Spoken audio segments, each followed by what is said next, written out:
Olá, amigos. Como é que estão aí em casa? Bem-vindos a mais uma aula de português para o primeiro e segundo ano. Esta é a nossa aula número 15. Então, queria partilhar convosco, mais uma vez, alguns trabalhos que nós recebemos, o Grupo Português recebeu, imensas coisas que vocês têm feito aí em casa e que nos deixam muito, mas mesmo muito felizes.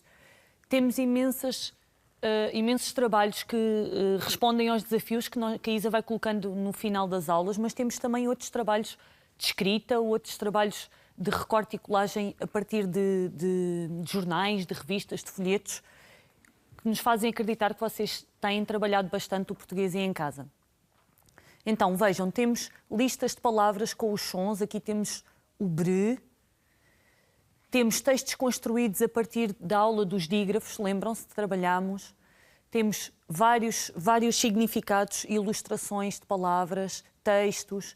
Temos aqui mais um trabalho sobre os dígrafos, em que um amigo foi buscar vários objetos que tinha em casa e associou a cada um dos dígrafos. Estão a ver ali mochila, chinelo, chave, associado ao che.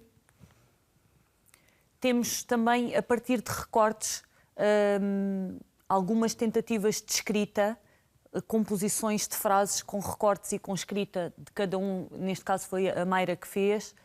Ficam também trabalhos giros. Olá, já tomaram o vosso pequeno almoço de campeões hoje? Então, mãos à obra. Ficam frases engraçadas e criativas. Mais uma colagem aqui com nomes comuns e nomes próprios, a partir de recortes. Temos imensos trabalhos. Então, para hoje, vamos ler uma nova história. Vamos ler uma história que se chama A Manta, que foi escrita por Isabel Minhoz Martins. Vamos trabalhar a leitura e a escrita, vamos fazer exercícios para nos ajudar a compreender a história e descobrir o significado de novas expressões. Vamos relembrar os adjetivos que já trabalhámos em aulas anteriores e identificar interjeições. Já vamos ver o que é. E vamos ler e explorar a estrutura de uma carta. Então, vamos começar pela leitura da nossa história? Então, vamos lá. A história de hoje chama-se A Manta, uma história aos quadradinhos de tecido. Esta história foi escrita, como a Isa já disse, por Isabel Minhoz Martins, foi ilustrada por Yara Cono e é da editora Planeta Tangerina. Vamos lá ouvir.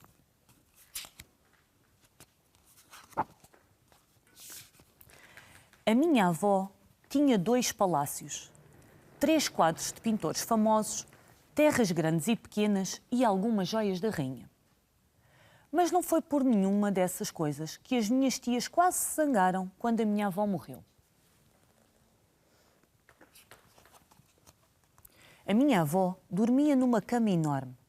Apesar de ser uma mulher pequenina e muito magra, apesar de ter ficado viúva há muitos anos e de dormir muitas vezes sozinha, a cama da minha avó era realmente grande.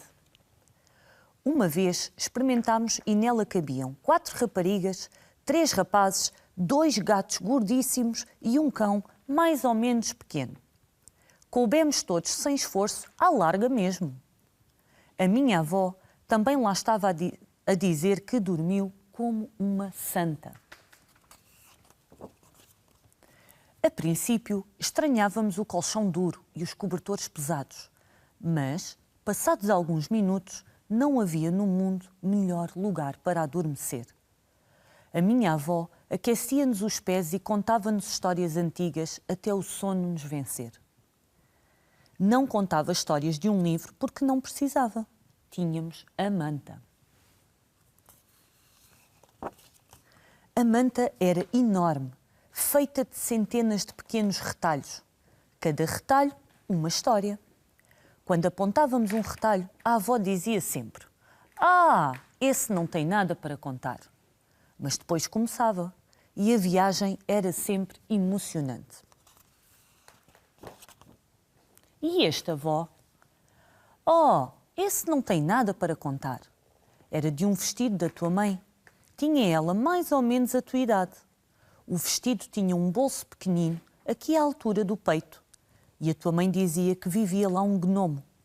Talvez tivesse razão, porque a verdade é que ela enchia o bolso de bolachas e elas desapareciam sempre. E ria-se.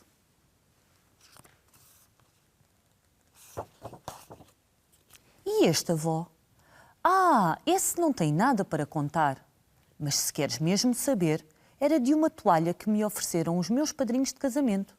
Quando disse ao teu avô que iam nascer as tias gêmeas, entornou aqui uma travessa inteira de ensopado. Assustou-se, e com razão, e encolhia os ombros divertida. E este, avó?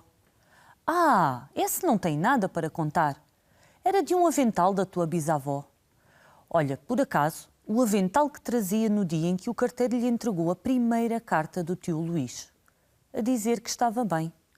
Andou com a carta no avental mais de um mês, até chegar a outra carta. E suspirava. Depois a minha avó já ia lançada. Este das flores era de uma saia da maluca da tia Bárbara. Vestia essa saia como quem leva uma bandeira. Foi presa e tudo, nem queiras saber. Quando a saia se rompeu, fez fitas para o cabelo e um candeeiro que temos ali na sala de jantar. O de xadrez era de uns calções do Filipe. Ficou em farrapos no dia em que ele caiu da bicicleta e partiu um braço, coitadinho. Tinha a mania de fechar os olhos quando andava de bicicleta e isso já dizia tanto dele. Este dos elefantes veio de uma loja da Baixa, que entretanto fechou. Serviu para forrar almofadas e cadeiras, mas sempre me deu vontade de viajar e nunca de me sentar. O salpicado de cerejas era do meu saco da praia de há muitos, muitos anos. Tantos que já nem sei. Olha como está comido pelo sol. Quando a minha avó morreu, todas as minhas tias queriam a manta. Mais valiosa que tudo o resto. Amoaram durante dias, mas depois lá se entenderam, porque sempre foram amigas. Desde então, ficou combinado que a manta fica um mês em casa de cada uma. Nos meses em que cá está, vem cobrir a minha cama e é como se voltasse a estar com a minha avó e com todas as suas histórias. Há pouco tempo, reparámos que alguns retalhos começam a precisar de substituição. É por isso que já lá está um quadradinho do meu pijama às riscas e outro dos cortinados da sala, que o gato rasgou de alto a baixo no dia em que lhe deu uma fúria. Já agora, o quadradinho do meu pijama também tem uma história. Foi a minha tia que me o ofereceu há uns anos, porque o achou parecido com um pijama antigo da avó. Procurei-o na manta e lá estava. Realmente é quase igual ao meu. Eu e a minha avó, as duas dormindo lado a lado, até os tecidos se gastarem e as novas histórias chegarem a esta manta. Espero que tenham gostado desta história. Uma história aos quadradinhos de tecido, a manta. Então vamos agora descobrir mais coisas sobre esta história. Vocês já sabem os exercícios que vêm aí. Já estão certamente a pensar em que palavras da história nós conseguimos ou podemos ilustrar e já sabem que a avó terá que ser a primeira, porque a avó é a nossa personagem principal. Temos os netos, a manta, claro, que é o elemento principal da nossa história, e esta ilustração, lembram-se do que é? A cama. Então, a partir destas palavras, vocês já sabem que exercícios podem fazer. Vamos ver outras palavras importantes que podemos ilustrar ou utilizar para escrever. Então já tínhamos avó, netos, manta e cama. Já sabem, vão lendo. A Isa já vos dá uma ajuda. Portanto, temos tias e tio, gatos, cão, retalho, vestido, avental e calções. Então, vamos ver. Dentro do meu saquinho, vocês já sabem, eu tenho aqui estas palavras que vocês estão a ver aí em casa. Vamos tirar aqui algumas e vamos praticar um bocadinho da leitura e da escrita aqui no nosso quadro. Vamos ver. Vamos ver que palavra vai sair. Netos. Querem fazer com uma ou podemos fazer com duas, como na última aula? Vamos ver. Vamos arriscar. Vamos utilizar a palavra netos e vamos ver que outra pode sair. Gatos. É fácil. Então vamos. Vocês aí em casa Desculpem, a Isa não vos disse, vocês têm que ter aí em casa o vosso caderno, de certeza que têm, um lápis e uma borracha para poderem ir fazendo também os exercícios de escrita, está bem? Então, vocês aí, em casa e a Isa aqui, vamos escrever uma frase que tenha a palavra gatos e a palavra netos. Pode não ter a ver com a história, vejam. Escrevem a frase de acordo com a vossa imaginação, o que vocês quiserem. Deixa-me ver. Vou utilizar aqui o preto. Já pensei na minha frase. Vocês também? Então, vou avançar.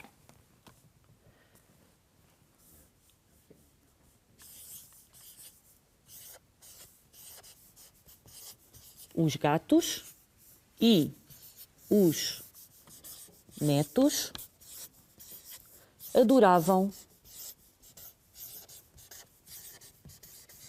ouvir o quê? Já sabem, as histórias da avó. Sim, porque os gatos também ouviam, não é? Os gatos e os netos adoravam ouvir as histórias da avó. Querem tentar escrever mais uma? Pode ser? Então vamos lá, vamos tirar aqui mais duas palavras para ver o que é que nos sai. Cama.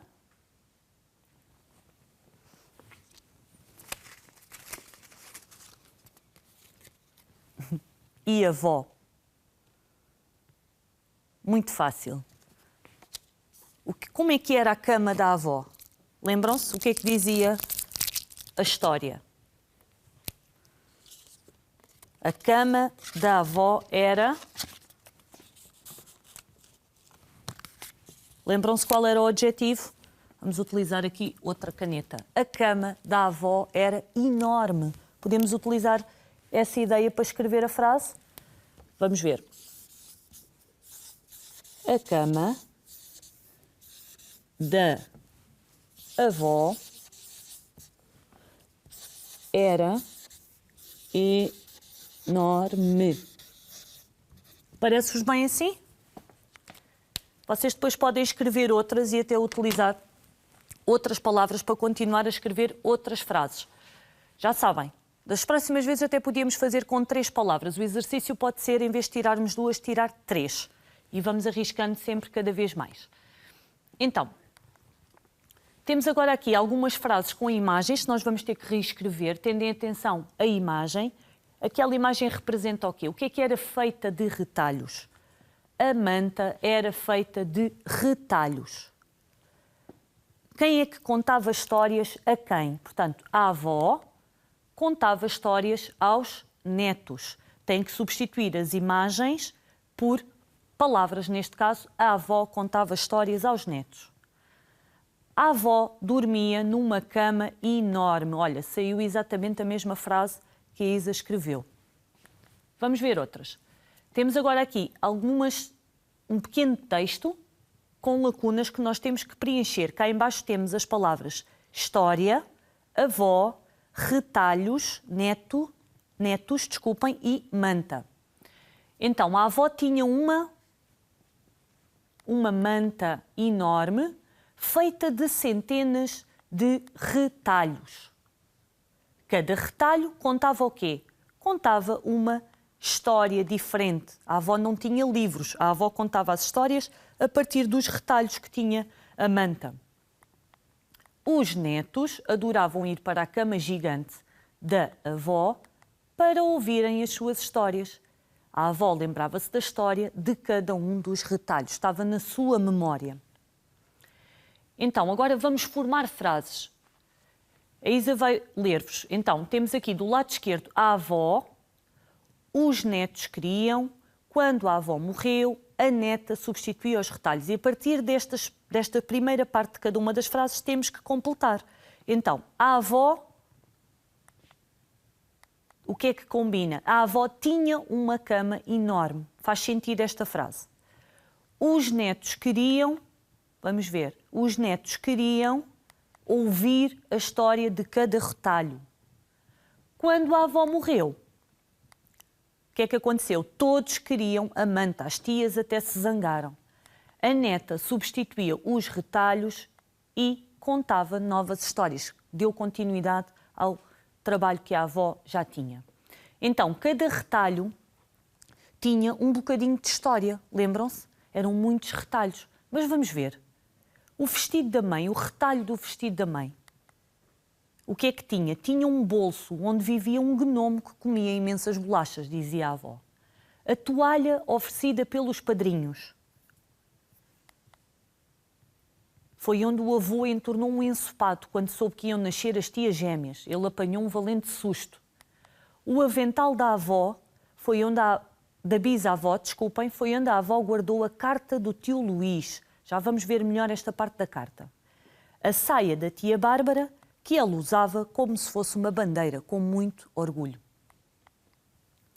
O tecido dos elefantes. Lembram-se o que é que dizia? O que é que a avó dizia? O tecido dos elefantes foi comprado numa loja da Baixa para forrar almofadas e cadeiras. E o saco de praia era salpicado de cerejas e estava comido pelo sol. Já vamos ver o que é que significa esta expressão. Os calções do tio Filipe, que se rasgaram no dia em que ele caiu de bicicleta e partiu o braço. Então, ora aqui está.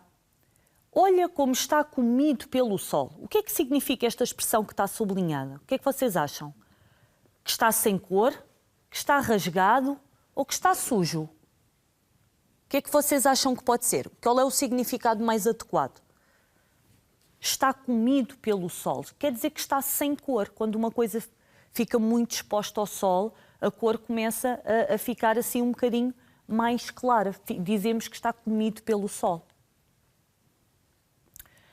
Outra expressão, a minha avó também lá estava e diz que dormiu como uma santa. Dormiu como uma santa. O que é que será que isto significa? Será que a avó não dormiu, dormiu muito bem ou dormiu mal? O que é que vocês acham? A avó dormiu muito bem, dormiu como uma santa. E aqui o último, a minha avó aquecia-nos os pés e contava-nos histórias antigas até o sono nos vencer. O sono nos vencer, qual é a ideia que traz esta expressão? Será que os meninos se zangavam? Até os meninos discutiam? Ou os meninos adormeciam? Até o sono nos vencer está relacionado com o adormecer, até os meninos adormecerem. É a última hipótese, isso mesmo. Então, algumas palavras que aparecem aqui no texto, tecido, retalho, farrapo, e há outra que nós não pusemos aqui, mas que a Isa até escreveu aqui, que é ensopado, que eu não sei se vocês sabem o que significa a palavra ensopado. Vamos pensar. Então, ali nos significados temos pedaço rasgado de um tecido ou roupa, pedaço de tecido que se cortou de uma peça, ou um pano feito a partir de fios em tiar. Vocês sabem que os tiares, existem tiares manuais, claro que a maior parte das roupas já não se fazem em tiares manuais, mas fazem-se em tiares industriais. Então, qual destes significados corresponde a tecido? A retalho e a farrapo. Vamos ver, tecido. Retalho. É um pedaço de tecido que se cortou de uma peça inteira. O farrapo será o pedaço rasgado de um tecido ou roupa. Imagina, se vocês caírem e rasparem em alguma coisa, às vezes rasgamos pedaços de tecido de uma peça de roupa. E o tecido é o pano feito a partir de fios em tiar e é a partir daí que se fazem as nossas roupas. O ensopado, o que é que vocês acham que significa a palavra ensopado? O ensopado é um tipo de comida. É uma comida que geralmente é feita, pode ser com carne, com legumes também, a partir de um refogado, mas que tem muito molho. Lembram-se, o avô entornou a travessa de ensopado. Por isso é que aquilo ficou cheio de nódoas. É ensopado. Então, lembram-se de trabalharmos os adjetivos? Os adjetivos estão relacionados com os nomes e ajudam a caracterizá-los. Vamos ler aqui esta frase e vamos descobrir aqui alguns adjetivos. Vamos ver. Então, a minha avó tinha 2 palácios, é a primeira frase do texto, tinha 2 palácios, 3 quadros de pintores famosos, terras grandes e pequenas e algumas joias de rainha. Então, Quais destas palavras aqui, desta frase, podem ser adjetivos? O que é que vos parece? A minha avó tinha 2 palácios, 3 quadros de pintores famosos. Portanto, famosos é um adjetivo que está relacionado com a palavra pintores. Os pintores são famosos. Terras grandes e pequenas. Portanto, grandes e pequenas são 2 adjetivos que estão a caracterizar, neste caso, as terras. E algumas joias de rainha. Então, na história, nós tínhamos várias palavras que estavam associadas a adjetivos. Vamos ver. Aqui do lado esquerdo temos cama, gatos, cobertores, colchão, avó e manta. Qual dos adjetivos que temos do lado direito pode estar associado à cama? Este é o mais fácil porque a Isa até já escreveu aqui uma frase. A cama era enorme, enorme. Os gatos. Como eram os gatos? Lembram-se? Os gatos eram gordíssimos. E os cobertores da cama da avó? Os cobertores eram pesados. E o colchão, ao início, os netos diziam que o colchão era duro. E a avó? A avó era pequenina e magra. E a manta, finalmente, era muito, muito valiosa. Valiosa para toda a família.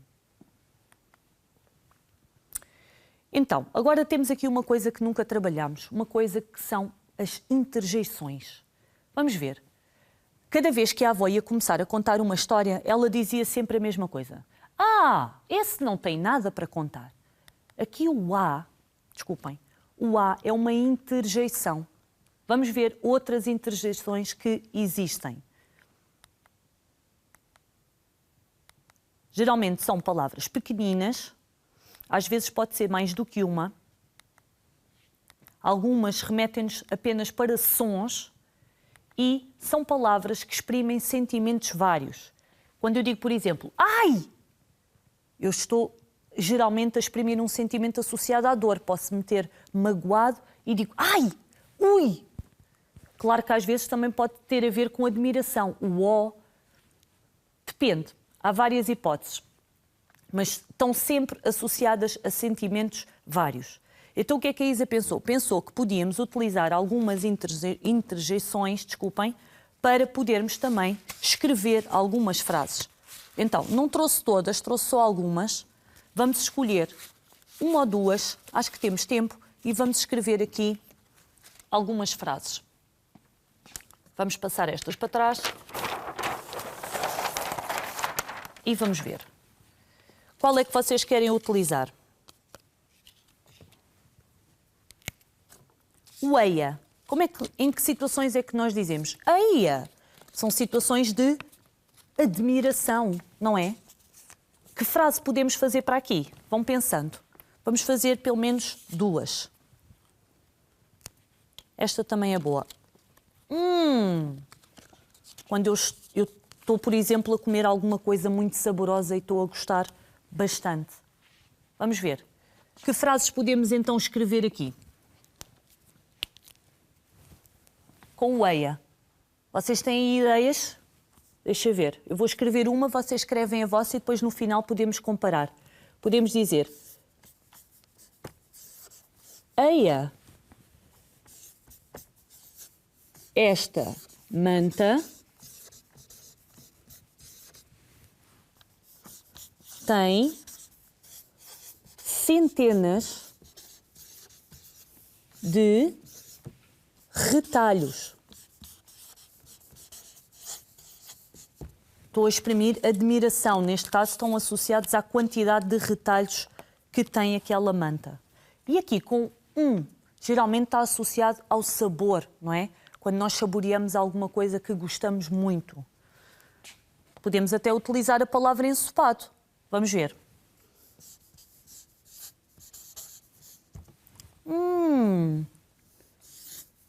O ensopado da avó está, podemos dizer, maravilhoso.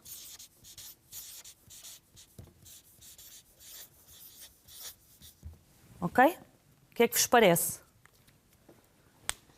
Podemos então utilizar estas pequenas palavras, imaginem quando vocês estão a escrever textos, para enriquecer as vossas frases, enriquecer a vossa escrita, dar mais ênfase a alguns sentimentos que vocês possam querer expressar através da escrita. Vamos ver aqui, temos aqui 4 frases para preencher com 4 interjeições. Oxalá, ai, ui e ah. O que é que vamos colocar na primeira? Como era bom ouvir as histórias da avó. Vamos ver. Ah, como era bom ouvir as histórias da avó. Ai, já tenho saudades. Ui, coitado do tio, caiu de bicicleta. O ui geralmente está associado a dor. Oxalá, a manta continua a contar histórias fantásticas. O oxalá no sentido de termos esperança que a manta continua a contar histórias fantásticas. Então, esta ilustração é uma ilustração do livro que nos remete para a carta do tio Luís a dizer que estava bem. E a avó andou com a carta no avental mais de um mês, até chegar outra. O nosso objetivo era pensar convosco se vocês já tinham alguma vez escrito uma carta. E se quiserem fazê-lo, se vocês sabem como fazê-lo. Estas imagens são exemplos de cartas que são trocadas em projetos na nossa escola de correspondência.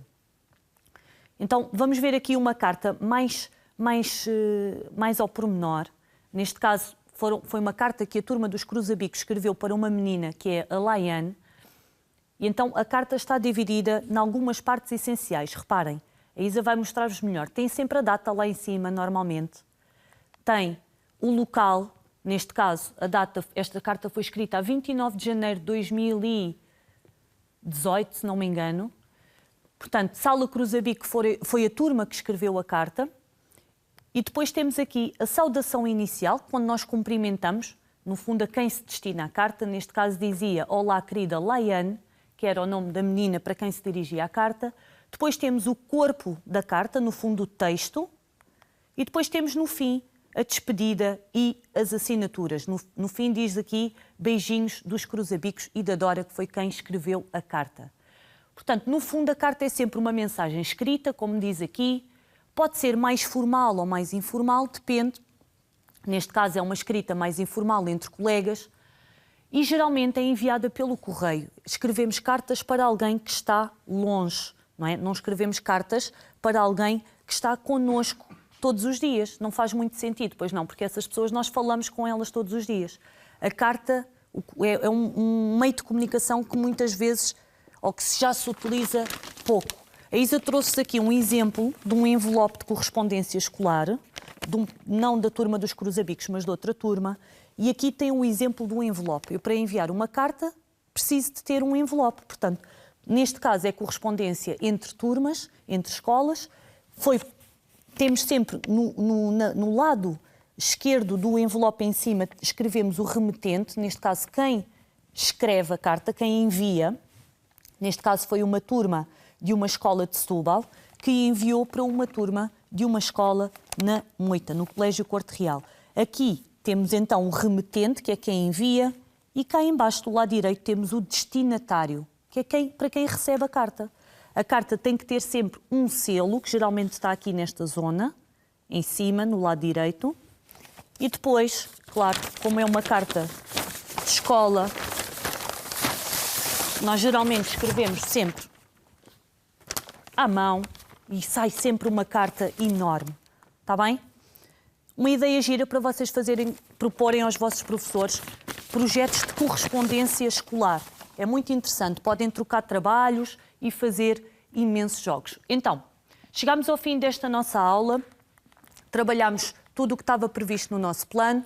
Desafios, escreverem uma carta. Vocês podem escrever uma carta a alguém que vocês conhecem, alguém que está longe, alguém que vocês têm saudades, ou alguém, um amigo vosso, que vocês agora estão distantes e que podem conversar com ele de uma forma diferente. Também podem fazer outra coisa, que é imaginar o que dizia a carta do tio Luís, está bem? Lembrem-se disso. O que diria aquela carta? Podem aproveitar e construir um texto a partir daí, está bem? Um beijinho grande e até à próxima aula. Tchau, tchau!